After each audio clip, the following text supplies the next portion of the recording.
আসসালামু আলাইকুম ওৰহমতুল্লাহি বাৰাকাতুহু। সন্মানীয় বন্ধুসকল, মই সঁচাকৈ আপোনালোকৰ সঁহাৰিত উৎফুল্লিত হৈছোঁ। মই উৎসাহী হৈছোঁ যে আপোনালোকে মোৰ ভিডিঅ' চাই আৰু লাইক কমেণ্ট কৰিছে। ইয়াৰ জৰিয়তে মই বহু উৎফুল্লিত হৈছোঁ আৰু মই আপোনালোকক মোৰ অন্তৰৰ পৰা অশেষ ধন্যবাদ জ্ঞাপন কৰিছোঁ। মই আজি আলোচনাৰ বিষয়বস্তু লৈছোঁ যে আমি য'তেই থাকোঁ আমাৰ ঘৰৰ আশে পাশে মুছলমান নাইবা অন্য ধৰ্মৰ মানুহসকল বসবাস কৰে।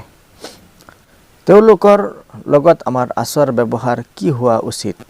আমাৰ ইছলামিক দৃষ্টিত নবী আলাইহিছ সালাতু ওয়াস সালামে ইয়াৰ বিষয়ে কি কৈছে যে নবী আলাইহিছ সালাতু ওয়াস সালামে আশে পাশে থকা চাহে মুছলমান চাহে হিন্দু হোক, সকলোৰে লগত সমন্বয় আৰু ভাতৃত্ববোধ বজাই ৰাখি চলা আৰু মুছলমান বিশেষকৈ মুছলমানসকলক নবী আলাইহিছ সালাতু ওয়াস সালামৰ এটা হদিছ মই উল্লেখ কৰিব বিচাৰোঁ যে হুজুৰ সাল্লাল্লাহু আলাইহি ওয়াসাল্লামে তিনিবাৰ কসম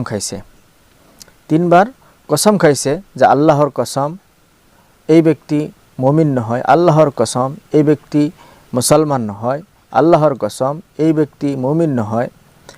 যি ব্যক্তিৰ আশে পাশে থকা চাহে মুছলমান হোক চাহে অমুছলিম হোক, যিকোনো ধৰ্মৰ হোক, তেওঁৰ আশে পাশে থকা পৰিয়াল বা তেওঁৰ আশে পাশে থকা যি মানুহ আছে, তেওঁৰ ঘৰৰ চতুৰ্ফালে যি মানুহ থাকে বসবাস কৰে, তেওঁলোক যদি সুখী নাথাকে, তেওঁলোক যদি শান্ত নাথাকে, তেওঁলোক যদি তেওঁৰ ওপৰত সন্তুষ্টি নাপায়, তেওঁৰ ওচৰৰ পৰা, তেওঁৰ ব্যৱহাৰৰ পৰা, তেওঁৰ কাৰ্যকলাপৰ পৰা যদি সন্তুষ্টজনক ব্যৱহাৰ নাপায়, সন্তুষ্টজনক যদি শান্তি নাপায়, তেনেহ'লে সেই ব্যক্তিজন প্ৰকৃত মুমিন নহয় বুলি নবী আলাইহিছ সালাতু ওয়াস সালামে কৈছে।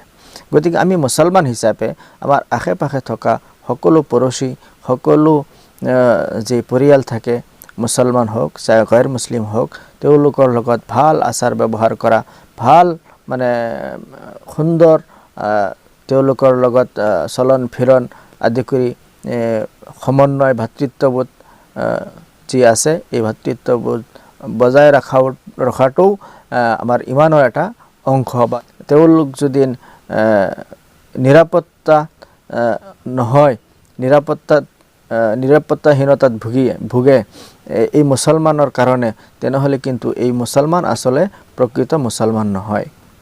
এনে কঠোৰ ভাষাৰে মুছলমানসকলক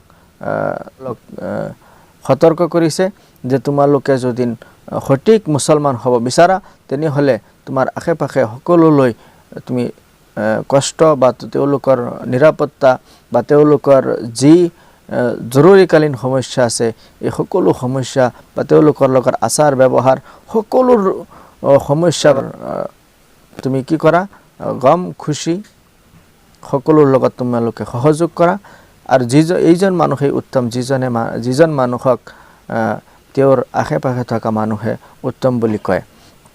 গতিকে মই সকলোলৈ বিনম্ৰতাৰে আহ্বান কৰিম, যে বিনম্ৰতাৰে অনুৰোধ কৰিম যে আপোনালোকে য'তেই থাকক, আপোনালোকৰ আশে পাশে থকা পড়োশীসকলৰ লগত, আশে পাশে থকা যিকোনো জাতি ধৰ্ম বৰ্ণৰ কথা নাই, পড়োশী হয়তো মুছলমানো হ'ব পাৰে, গैर মুছলমানো হ'ব পাৰে, তেওঁলোকৰ লগত আপোনালোকে ভাল ব্যৱহাৰ কৰক, আচাৰ ব্যৱহাৰ, তেওঁলোকৰ দুখ কষ্ট সকলোৰ লগত আপোনালোকে সহযোগ কৰক।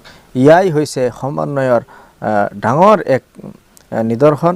গতিকে আমি সকলোৱে মিলি এক সুন্দৰ সমাজ গঢ়াত, এক শান্তিময় সমাজ গঢ়াত আৰু ঐক্যবদ্ধ সমাজ আৰু মিলা প্ৰীতি সমন্বয়ৰ সমাজ গঢ়াত যেন আমি সহযোগিতা আগবঢ়াওঁ আৰু আমি প্ৰকৃত মুমিন আৰু প্ৰকৃত মুছলমান হিচাপে যে আমি হ'ব পাৰোঁ, প্ৰকৃত মুছলমান হ'ব পাৰোঁ, ইয়াৰ কামনা কৰিছোঁ। ধন্যবাদ। খুদা হাফিজ। আসসালামু আলাইকুম ওয়া ৰাহমাতুল্লাহি